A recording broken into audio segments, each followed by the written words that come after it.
আমরা প্রথমত আমাদের ক্রিকেটকে, আমাদের বিপিএল কে বিকেএসপি তে ট্রান্সফার করে তাদেরকে কষ্ট দিই, ক্রিকেটারদেরকে কষ্ট দিই, সেই কষ্টে আমরা সামিল হই না। আমরা দুবাই, আমরা আমেরিকা, আমরা খেলা দেখার জন্য চলে যাই, আমরা বিকেএসপি কেউ যাই না। ভাবা যায় কষ্ট হবে দেখে, বোয়িং সেখানটা ল্যান্ড করে না দেখে।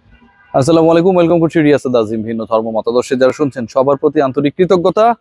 শামীম পাটোয়ারি আজও ৬২ রানের ইনিংস খেলেছেন, ৩৭ বলে ১৫০+ স্ট্রাইক রেটে ব্যাট করেছেন। তিনি তার দল প্রাইম ব্যাংককে একটা ফ্লাইং স্টার্ট বা এন্ডিং, যেটাই বলেন না কেন, এন্ডিংই আসলে পারফেক্টলি এটার সাথে যায়, করার ক্ষেত্রে একটা বড় রোল প্লে করেছেন। এর আগে আমরা দেখেছিলাম যে তার দল চাপে পড়ার পর 98 রানসের একটা দারুণ ইনিংস শামীম হোসেন পাটোয়ারি খেলেছিল, এবং ওই একই সমসাময়িক যে টাইমিংটা ছিল তার পরের ম্যাচেও 69 রান তিনি করেছিলেন। ঢাকা প্রিমিয়ার লিগে শামীম পাটোয়ারি পারফর্ম করছেন। ঢাকা প্রিমিয়ার লিগের এই পারফর্মার শামীম পাটোয়ারিকে সকল ধরনের ক্রিকেট থেকে নিষিদ্ধ হওয়ার ক্ষেত্রে বা নিষেধাজ্ঞা দেওয়ার ক্ষেত্রে হয়তো একটা সিদ্ধান্ত যে কোনো সময় চলে আসতে পারে। কেন আমি আলোচনা করছি এটাতে একটু পরে যাই। তার আগে যে আলোচনাটা করতে চাই সেটা হচ্ছে, এই যে খেলাগুলো হয়, আমি এই মুহূর্তে মিরপুরের হোম অফ ক্রিকেটে, তো আমার পাশেই তো আপনারা দেখতে পাচ্ছেন যে হোম অফ ক্রিকেটে এই গ্যালারি, ভেতরে প্রবেশ করলে এখানটায় খেলাটা হয়। তো এই যে খেলা হয়, প্রিমিয়ার লিগের খেলা হয় মিরপুরে বা ঢাকায়, ঢাকা প্রিমিয়ার লিগের একটা খেলাই হয়, এবং বাকি যে দুটো ম্যাচ হয় বিকেএসপির ৩ নম্বর এবং ৪ নম্বর মাঠে হয়।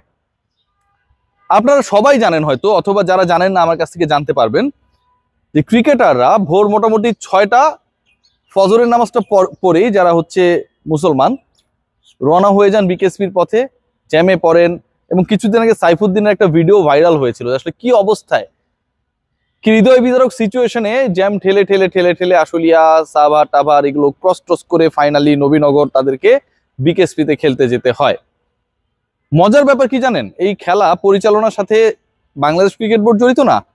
এই ক্রিকেট বোর্ডের এই মুহূর্তে যে প্রায় 10 জনের মতো অ্যালাইভ ডিরেক্টর রয়েছেন, জীবিত বাইচা রয়েছেন ক্রিকেট বোর্ড পরিচালনার জন্য, এদেরকে আমরা যতদিন ধরে ঢাকা প্রিমিয়ার লিগ চলছে কখনো একটা দিনের জন্য প্রপারলি গিয়ে শেষ পর্যন্ত থেকে এবং আসার জন্য দেখলাম না।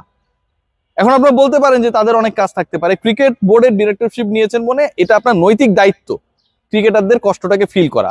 রমজান মাসে গরমের দিনে বাংলাদেশ ক্রিকেট বোর্ড এত বড় একটা প্রতিষ্ঠান, তারা যখন এই ডিপিএল এর শিডিউলটা ফালায়, ভালো কথা, এবং এই ডিপিএল এর শিডিউল ফালানোর পরে ডিপিএল খেলতে যাওয়ার জন্য ক্রিকেটারদেরই শুধু কষ্ট হয়, আম্পায়ারদেরই শুধু কষ্ট হয়, ম্যাচ অফিসিয়ালদেরই শুধু কষ্ট হয়, ক্রিকেট বোর্ডের বড় কর্তারা সেই কষ্টটাকে ইনভাইট করে না।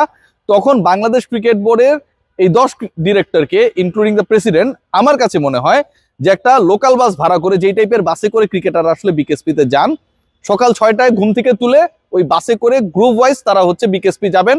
সারাদিন তাদেরকে খেলতে হবে না, তারা খেলা দেখবেন, এবং ইফতারের আগের সময়টায় যে প্রচন্ড জ্যাম হয় ওইটা ঠেলে ওই বাসে করে আসবেন। কেন এই কথা বলছি, এটা তো আনন্দে বলছি না। ক্রিকেটাররা কতটা কষ্ট করেন শুধুমাত্র ওই 50 ওভারের ম্যাচটা খেলার জন্য। একজন ক্রিকেটারকে আপনি ফ্রেশ রাখবেন, রেডি রাখবেন, ওকে রাখবেন।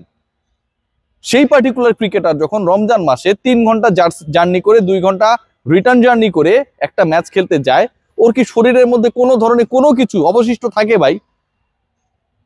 রমজানের মধ্যে খেলা ফেলেছেন, ঢাকায় আপনার কোনো বিকল্প মাঠ নাই মিরপুর ছাড়া, কোনো মাঠ উন্নয়নের জন্য কোনো চেষ্টা নাই, আপনি বিকেএসপিতে পাঠাচ্ছেন, সেখানটায় আপনারা নিজেরা একবার সামিল হওয়ার জন্য ইচ্ছা পোষণ করেন না, যে কতটা আসলে কষ্ট হয় আমাদের ক্রিকেটারদের।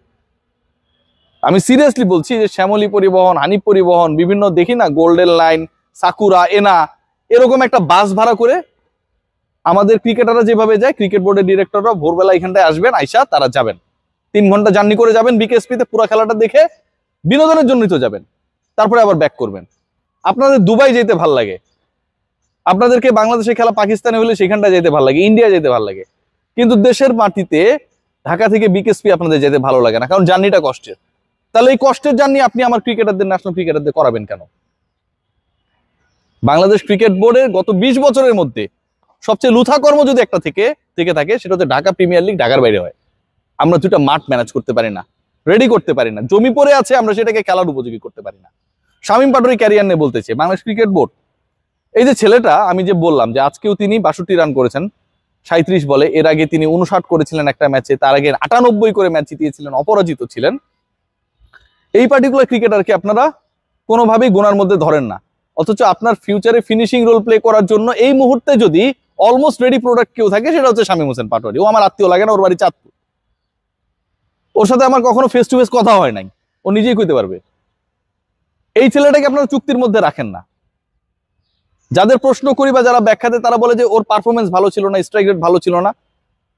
লিটন কুমার দাসের গত 43টা 47টা ইনিংসে 50 মাত্র একটা, ওয়ানডেতে 14 ইনিংসে তার পারফরমেন্স 0, গত 5 ইনিংসে 3টা 0, টি-20তে 24 ইনিংসে একটা 50। আপনারা কোন পারফরমেন্সে লিটনকে তাহলে ক্যাটাগরি এতে রেখেছেন? ব্যাখ্যা তো লাগবে। শামীমকে যদি পারফরমেন্সের কারণে না রাখেন চুক্তির মধ্যে, লিটনকে কেন রাখলেন? নিশ্চয় একটা কারণ, একটা ব্যাখ্যা রয়েছে। কেন লিটনের সম্ভাবনা আছে, শামীমের সম্ভাবনা নাই? আজকেও তো তিনি 62 রান করলেন, আজকেও তো তিনি 150 স্ট্রাইক রেটে ব্যাট করলেন না? এই পার্টিকুলার ক্রিকেটারদেরকে, শামীমের মতো ক্রিকেটারদেরকে, অঙ্কনের মতো ক্রিকেটারদেরকে বাংলাদেশ ক্রিকেট বোর্ড যাদের আসলে তুলে আনার কথা, যেই ক্রিকেটারদেরকে সেই সাহস, ফিনান্সিয়াল স্ট্রেংথ দেওয়ার কথা, কমফোর্ট জোনে রাখার কথা, সেই কাজটা আমরা করি না। আমরা প্রথমত আমাদের ক্রিকেটকে, আমাদের ডিপিএল কে বিকেএসপিতে ট্রান্সফার করে তাদেরকে কষ্ট দিই, ক্রিকেটারদেরকে কষ্ট দিই। সেই কষ্টে আমরা সামিল হই না। আমরা দুবাই, আমরা আমেরিকা, আমরা খেলা দেখার জন্য চলে যাই, আমরা বিকেএসপি কেউ যাই না। ভাবা যায় কষ্ট হবে দেখে, বোয়িং সেখানটা ল্যান্ড করে না দেখে, সেখানটায় 5 স্টার হোটেল নেই, সেখানটায় সাভার, তারপরে কি নবীনগর, গাবতলী পার হয়ে যাওয়া লাগে দেখে, তাই না? রাস্তাটা তো খুব সুন্দর না, স্কাইওয়ে না। আমরা তাদেরকে ডিসকমফোর্টে রাখি, আবার আমরা প্রশ্নবিদ্ধ ট্রেডিং করি আমাদের ক্রিকেটারদেরকে, সেন্ট্রাল কন্ট্রাক্ট করি, যেখানটায় শামীম, মাহিদুল, অঙ্কনদের মতো এমার্জিং ক্রিকেটাররা, সম্ভাবনাময় ক্রিকেটাররা আমার বাংলাদেশকে, লাল সবুজের পতাকাকে, মুশফিক, মাহমুদুল্লাহ, তামিমরা এখন নাই ভাই, রিয়েলিটি, তাদেরকে আমরা সেই ফিনান্সিয়াল ফ্রিডমটা আমরা দেই না। তো শামীম পাটোয়ারি আমার কাছে মনে হয় খেলাটা ছেড়ে দেওয়া উচিত। শামীম এই খেলা খেললে আসলে কোনো কিছু আসবে যাবে না। যখন শামীম পাটোয়ারি কোনো একটা গ্রেডে ঢুকে যাবে তখন সেটা আমরা প্রাউডলি অ্যানাউন্স করবো, বা যখন প্রাউডলি অ্যানাউন্স করবো নিজেকে জিজ্ঞেস করে দেখেন যেটা আসলে কতটা আপনার নিজের জন্যই বিব্রতকর যে আগের চুক্তিতে তিনি ছিলেন না। খুবই দুঃখজনক।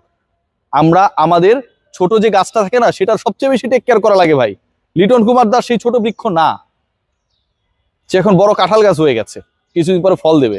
সেই ফল আমরা এখনো পাচ্ছি না। আমি তাকে চুক্তির বাইরে ফেলে দেওয়ার কথা বলছি না, কিন্তু যেই গাছটা চারা গাছ গড়ে উঠছে, যেটাতে আপনি ভবিষ্যতে ফল আশা করবেন, সেটাতেই আপনি সবচেয়ে বেশি সার দিবেন, পানি দিবেন, ফেন্স দিবেন। শামীম, অঙ্কনরা আমাদের বাসার যে বনসাই গাছগুলোকে কিংবা নর্মাল ট্রিগুলোকে, এয়ার প্ল্যান্টগুলোকে আমরা যেভাবে টেক কেয়ার করি, সেই টেক কেয়ারটাও বাংলাদেশ ক্রিকেট বোর্ড থেকে পায় না। এটাই রিয়েলিটি। সবাই ভালো থাকবেন।